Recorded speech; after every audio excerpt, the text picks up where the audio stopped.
Hello friends, नमस्कार। मेरा नाम है संदीप और आप सभी का वेलकम है नथिंग इम्पॉसिबल के यूट्यूब चैनल पर। आशा करता हूं कि आप सभी बहुत ही अच्छे होंगे। और आज के इस वीडियो में हम लोग यूजीसी नेट फर्स्ट पेपर में एग्ज़ाम 2021-22 के लिए रीडिंग कॉम्प्रिहेंशन के प्रैक्टिस सेट नंबर 2 को यहां पर कवर करने वाले हैं। इससे पहले मैंने आपको एक वीडियो प्रोवाइड किया था, वो हमारा प्रैक्टिस सेट नंबर 1 था और उसको मैंने बहुत ही अच्छे तरीके से आप सभी को कराया था। एक एक क्वेश्चन को थोड़ा सा मैंने समय लिया था, लेकिन मैंने यह बताने का प्रयास किया था कि रीडिंग कॉम्प्रिहेंशन के क्वेश्चन को आप कैसे बहुत ही आसानी के साथ सॉल्व कर सकते हैं। तो उसी प्रकार से आज के इस वीडियो में प्रैक्टिस सेट नंबर 2 को कवर करेंगे। बेसिकली एक क्वेश्चन होता है और एक गद्यांश आपको मिलता है और उसी से संबंधित 5 क्वेश्चन आपसे पूछे जाते हैं। बहुत ही स्कोरिंग यूनिट ये होता है। थोड़ी सी प्रैक्टिस अगर आप अच्छी खासी कर लेते हैं तो ये 5 क्वेश्चन आप बहुत ही ईजी वे में सॉल्व कर सकते हैं और 10 नंबर प्राप्त कर सकते हैं। और ये 10 नंबर काफ़ी इंपॉर्टेंट होते हैं आपके नेट क्वालिफाई करने के लिए और जेआरएफ क्वालिफाई करने के लिए। इसके साथ ही साथ मैंने पेपर 1 में लगभग सभी यूनिट से आपको इंपॉर्टेंट क्वेश्चन कराए हैं। इसके साथ ही साथ प्रीवियस ईयर के क्वेश्चन विथ डिटेल्स के साथ भी मैंने सॉल्व कराए हैं।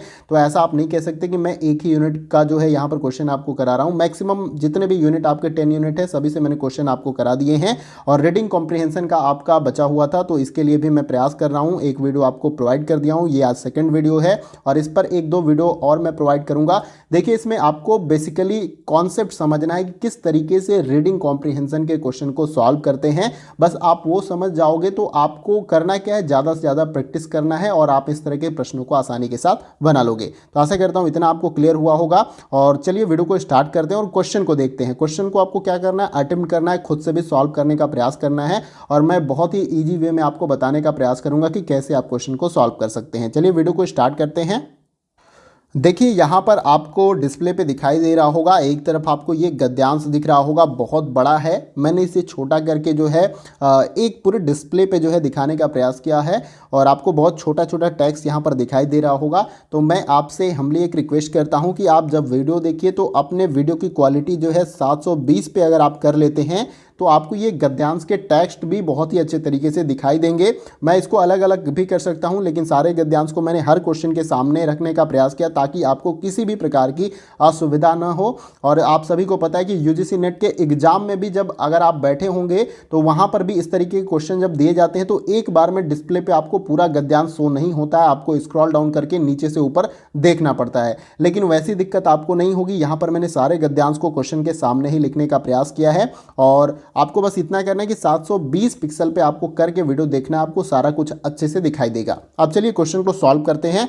देखिए, यहाँ पर निर्देश एक पढ़ लीजिए, निम्नलिखित गद्यांश को ध्यानपूर्वक पढ़ें और इस पर आधारित 1 से 5 प्रश्नों के उत्तर दें। यानी कि यहाँ पर इस गद्यांश से आपसे 5 क्वेश्चन पूछे जाएंगे, उसी का आपको आंसर देना है। तो मैंने पहले वाले वीडियो में भी आपको बताया था कि आप 2 तरीके से क्वेश्चन को सॉल्व कर सकते हैं। या तो आप पहले क्वेश्चन को पढ़ लें, उसके बाद से गद्यांश को पढ़ें, उसके बाद से आप उत्तर दे सकते हैं। या तो पहले आप पूरे गद्यांश को पढ़ लें, उसके बाद से क्वेश्चन पढ़ के अपना आंसर देने का प्रयास करें। लेकिन हम पहले क्वेश्चन को पढ़ेंगे, उसके बाद से गद्यांश को पढ़ते हुए चलेंगे और अपने क्वेश्चन का आंसर जो है पता करते हुए चलेंगे। तो देखिए, यहाँ पर क्वेश्चन नंबर 1 में पूछा जा रहा है कि इनमें से कौन सा परिवर्तन जो है प्रतिरोध को रोकता है। यहाँ पर 4 विकल्प दिए गए हैं और बेसिकली ये क्वेश्चन आपका इस गद्यांश में से बनाया गया है। तो पूछा जा रहा है कि इनमें से कौन से परिवर्तन जो है प्रतिरोध को रोकते हैं।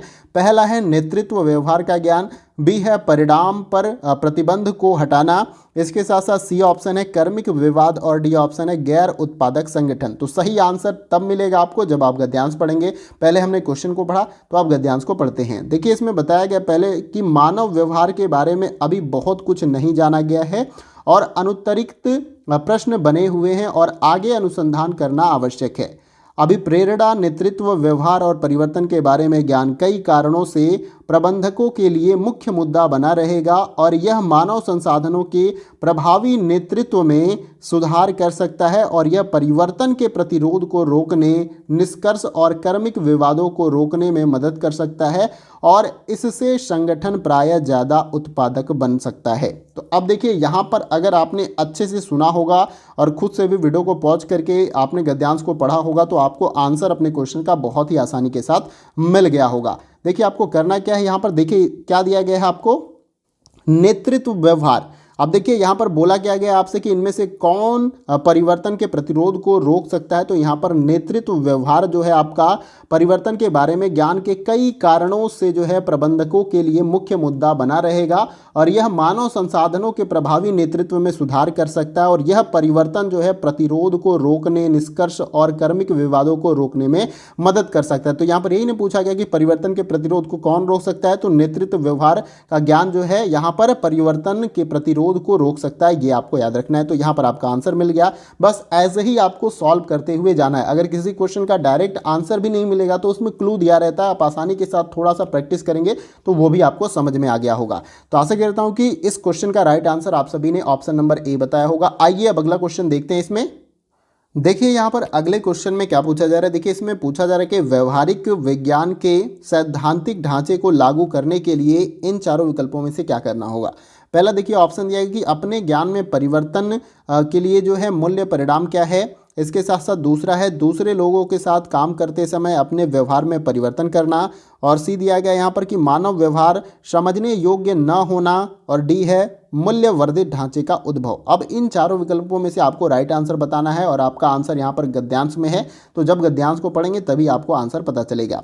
तो आप सभी ने यहाँ तक गद्यांश को पढ़ के पहले क्वेश्चन का जवाब दिया था। अब इसके आगे से आपको पढ़ना है। तो देखिए आगे बताएगा कि हमारा आशय है कि हम एक अवधारणात्मक ढांचा बनाएं जो व्यवहारिक विज्ञान के निष्कर्ष को लागू करने में आपकी मदद कर सके और इस प्रकार के ढांचे के मूल्य से किसी के ज्ञान में परिवर्तन नहीं होता है बल्कि इससे लोगों के कार्य करने के व्यवहार में परिवर्तन होता है। तो देखिए यहाँ तक आपको आंसर स्पष्ट हो रहा होगा, लेकिन आगे भी आपको एक दो लाइन पढ़ लेना होगा। हमने जो है प्रभावित करने वाले 3 मुख्य सक्षमताओं की चर्चा की है। आपके पास जिस स्थिति को आप प्रभावित करने का प्रयास कर रहे हैं उसे समझने और विवेचना करने की योग्यता होना। तो यहाँ पर जो है इतने दूर पढ़ने के बाद आपको जो है अपना राइट आंसर अच्छे तरीके से समझ में आ रहा होगा। क्वेश्चन में क्या पूछा गया कि व्यवहारिक विज्ञान के सैद्धांतिक ढांचे को लागू करने के लिए क्या इन चारों विकल्पों में से महत्वपूर्ण है। तो देखिए यहाँ पर क्या बताया गया कि व्यवहारिक विज्ञान के निष्कर्ष को लागू करने में आपकी मदद कर सके इस प्रकार के ढांचे के मूल्य से किसी के ज्ञान में परिवर्तन नहीं होता है बल्कि इससे लोगों के कार्य करने के व्यवहार में परिवर्तन होता है। तो आप देखिए यहाँ पर ऑप्शन बी में दिया गया कि दूसरे लोगों के साथ काम करते समय अपने व्यवहार में परिवर्तन करना ही जो है यहाँ पर व्यवहारिक विज्ञान के सैद्धांतिक ढांचे को जो है लागू करने के लिए सबसे महत्वपूर्ण है। तो यहाँ पर आपका ऑप्शन बी क्या हो जाएगा, राइट आंसर। जैसे जैसे आप गद्यांश को पढ़ेंगे वैसे वैसे आपका आंसर स्पष्ट होता जाएगा। सबसे बेस्ट तरीका यही है सॉल्व करने का। आप क्वेश्चन को पढ़े, उसके बाद से step by step 4 line 2 line आप पढ़ते जाएंगे तो आपको आंसर स्पष्ट होता चला जाएगा। और ये एक्यूरेसी कैसे बनेगी, जब आप बहुत बार इन तरह के क्वेश्चन की प्रैक्टिस करेंगे तो आपकी एक्यूरेसी मतलब क्वेश्चन सॉल्व करने की बहुत ही अच्छी हो जाएगी। तो यहाँ पर ऑप्शन नंबर बी क्या है आपका राइट आंसर इस क्वेश्चन का। और आइए अगले क्वेश्चन को यहाँ पर देखते हैं।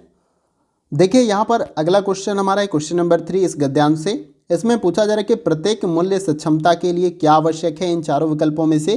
पहला दिया गया विशिष्टता, बी है यहाँ पर स्थिति जन्य आकस्मिकता और सी है अन्य के साथ अंतः संबंध और डी है इसके अधिगम में विविध पहल।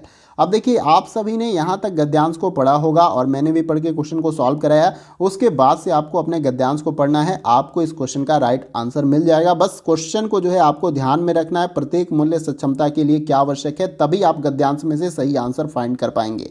देखिए इसमें लिखा गया कि अनुकूलन आपके पास प्रभाव के प्रयास की स्थिति की आकस्मिकता के प्रति अपने व्यवहार और अपने नियंत्रण वाले संसाधनों को अनुकूल बनाने की योग्यता होना और संवाद संदेश इस तरह से प्रेषित करना कि लोग इसे आसानी से समझ सके और स्वीकार कर सके। देखिए इनमें से प्रत्येक सक्षमता अलग होती है एवं इसके लिए विकास की अलग अलग पहल अपनानी होती है। उदाहरण के लिए जो है निदान संज्ञानात्मक या मस्तिष्क के प्रति प्रकृति होता है और इसके लिए विचार कौशल आवश्यक होता है और अनुकूलन व्यवहार की प्रकृति में निहित होता है और इसके लिए व्यवहारिक अभ्यास की आवश्यकता होती है और संवाद प्रक्रिया उन्मुख है एवं इसके लिए अधिगम और प्रक्रिया के मुख्य चरणों की अंतर निर्भरता आवश्यक होती है, क्योंकि इन 3 सक्षमताओं के लिए विविध ज्ञान कौशल की आवश्यकता होती है। तो यहाँ तक हमने गद्यांश को पढ़ा और आई होप कि आपने भी पढ़ा होगा, तो आपको स्पष्ट हुआ होगा कि इस क्वेश्चन का राइट आंसर आपका क्या होगा। तो यहाँ पर राइट आंसर तो आपको ऊपर ही स्पष्ट हो गया होगा कि इनमें से, देखिए इनमें से प्रत्येक सक्षमता, यहाँ पे कलर मैं चेंज करके दिखाता हूँ, इनमें से प्रत्येक सक्षमता अलग अलग होती है एवं इसके लिए विकास की अलग अलग पहल जो है अपनानी होती है। क्वेश्चन में आपसे क्या पूछा गया कि प्रत्येक मूल्य सक्षमता के लिए क्या आवश्यक है, तो यहाँ पर जो आपका राइट आंसर हो जाएगा वो है आपका इसके अधिगम में विविध पहल। अब ये कहाँ से आपको मिल जाएगा, ये देखिए यहाँ पर आप देख सकते हैं इन 3 सक्षमताओं के लिए विविध ज्ञान और कौशल की आवश्यकता होती है। तो क्या दिया गया है, इसके अधिगम में विविध पहल। तो यहाँ पर आपका देखिए मैंने क्या कहा था, डायरेक्ट आंसर नहीं मिलेगा आपको। बहुत सारे क्वेश्चन ऐसे होंगे आप जैसे कि डायरेक्ट आंसर कई क्वेश्चन के मिल जाते हैं, लेकिन इसके डायरेक्ट आंसर नहीं, आपको थोड़ा सा समझना होगा और आपको राइट आंसर बहुत ही अच्छी तरीके से मिल जाएगा। तो यहाँ पर राइट आंसर आपका क्या है, ऑप्शन नंबर डी, इसके अधिगम में विविध पहल जो है प्रत्येक मूल्य सक्षमता के लिए आवश्यक है, ये आपको याद रखना है। तो आशा करता हूँ ये भी क्वेश्चन आपका सॉल्व हो गया होगा और आप सभी जो है इसको अटेम्प्ट भी कर रहे होंगे, यानी प्रैक्टिस सेट की तरह अटेम्प्ट करेंगे तो अच्छी खासी प्रैक्टिस हो जाएगी और पेपर में जब आप जाओगे तो आपको कॉन्फिडेंस मिलेगा और क्वेश्चन को बहुत ही अच्छे से आप सॉल्व कर लोगे। और मैं उम्मीद करता हूं कि आप रीडिंग कॉम्प्रिहेंशन के 5 क्वेश्चन के जो 5 क्वेश्चन होते हैं उनको पूरा सही करके आओगे, गलत नहीं होगा जब आप प्रैक्टिस कर लोगे। आइए अब अगले क्वेश्चन को देखते हैं।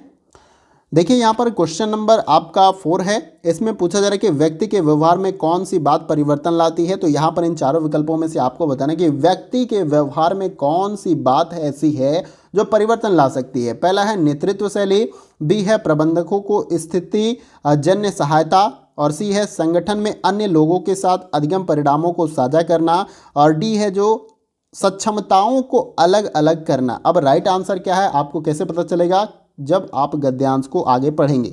यहाँ तक हमने तो पढ़ लिया था गद्यांश को, आप सभी ने देखा था, यहाँ तक हमने पढ़ा था कि विविध ज्ञान और कौशल आवश्यक होते हैं। अब हमें यहाँ से पढ़ना है। देखिए इसमें बताया गया कि व्यवहार परिवर्तन प्रक्रिया शुरू करने का मुख्य बिंदु आपके अपने संगठनों में आपके द्वारा अन्य लोगों से सीधी गई, यहाँ पर आपका सीधी की गई बात को साझा करना होता है। तो ये आपका देखिए यही लाइन से आपको राइट आंसर आपको मिल गया होगा। व्यक्ति के व्यवहार में कौन सी बात परिवर्तन लाती है, तो यहाँ पर देखिए दिया गया है क्या कि आपके अपने संगठनों में आपके द्वारा अन्य लोगों से सीधी की गई बात को साझा करना ही जो है व्यक्ति के व्यवहार में जो है यहाँ पर परिवर्तन लाती है। तो देखिए यहाँ पर दिया गया है आपका ऑप्शन नंबर सी में, मैं दिखाता हूँ यहाँ पर, देखिए ऑप्शन नंबर सी में यहाँ पर दिया गया कि संगठन में अन्य लोगों के साथ अधिगम परिणामों को साझा करना जो है क्या है, यहाँ पर व्यक्ति के व्यवहार में जो है परिवर्तन लाती है। ये आपको याद रखना है, आगे भी आप पढ़ सकते हैं। देखिए यहाँ पर दिया गया कि 2 चीज़ें घटित होती हैं जब साथ करने वाले लोगों की भाषा एक समान होती है, और पहला यह कि वे एक दूसरे को फीडबैक देते हैं और बहुत तार्किक भावात्मक रूप से एक दूसरे की मदद करते हैं।